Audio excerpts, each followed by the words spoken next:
Everyone, tonight, threats targeting the new Islamic Center in Rutherford County. They come after violence in the Middle East claimed the life of a U.S. ambassador.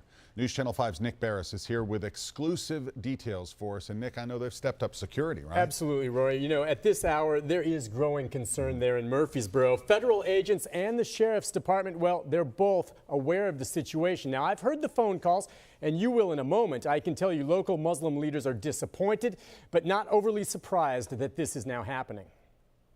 This is the main hall where we'll be praying. The new Islamic Center in Murfreesboro is nearly complete. It's worse what we've been through. It should be a happy time for local Muslims, but I was so upset. I couldn't even sleep well last night. Imam Osama is outraged over recent events in the Middle East and the murder of the U.S. ambassador to Libya. You do not kill people. What happened yesterday is despicable. Militants have attacked U.S. embassies in Libya, Egypt, and Yemen. In a very bad situation. The protests sparked in part by an American independent film that mocks Islam. The Imam has seen it. I don't think it's right.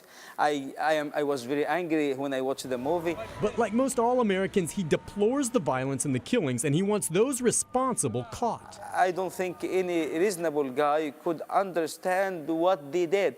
They are crazy, and I wish that they will be brought to justice. Every knee will bow one day. But the Imam says there are those just looking to blame Muslims. You have 17 old messages. Any Muslims. What else do people go home? Listen to the center's answering machine from just the past 48 hours. Yeah, me being a Christian, I think you should take that Islamic Center back to Islam. That's what you should do. We do not approve of your mosque in this country. Hope that you appreciate what I'm saying to you. And then there's this message simply of a bomb exploding. I have to be concerned.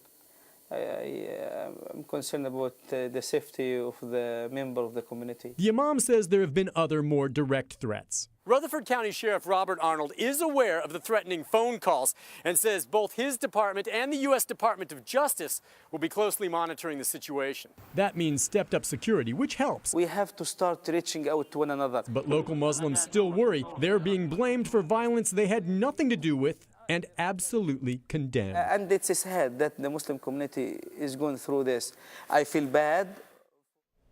Now, aside from the additional police patrols, the Islamic Center does pay for extra security. The Imam, though, wishes they didn't have to because it's a huge added expense to the overall mosque project, Rory. It is scary to hear some of those calls, which aren't just local, right? No, that's what's very interesting here. This mosque, of course, has made headlines nationally because of the many legal challenges the past couple of years. So people have heard of it, and now the Imam says threats come from all across the country. All right, Nick, thanks. And of course, all threats are taken very seriously. You may recall someone firebombed equipment at the mosque construction site 2 years ago. Those responsible have never been caught.